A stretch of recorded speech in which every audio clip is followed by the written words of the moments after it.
Alam mo, maingit na ako sa'yo eh. Paano kaya feeling ng may kuya? Alam mo yun, yung may pagprotekta sa akin.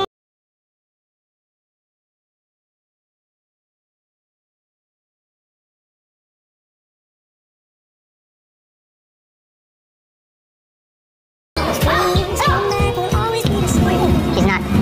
She's with me. Huwag mo na kayo pumasok! Bibilisan mo siya!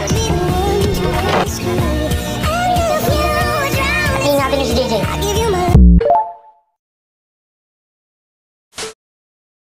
Diba? So si Percy, yan siya nanay at tatay. Yung nanay at tatay niya, hiwalay. Okay? Hiwalay yung nanay at tatay niya. Excuse me. Hiwalay. Yung tatay niya, si Mr. Collins, nag-asawa ng bago.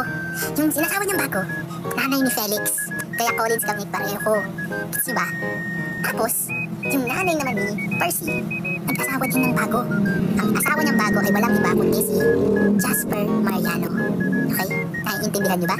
Ngayon, dahil inasawa niya si Jasper Mariano, technically, yung sa side ng tatay ni Percy, kapatid niya, si Felix, pero hindi sa dugo.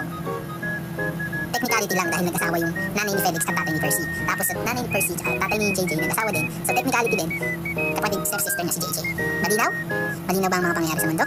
Kung hindi niyo pa naintindihan yung explanation na yun, baka mahampas ko na kayo, sinasabi ko sa inyo. Pagod ako. Hindi niyo pa rin gets? Ano ba?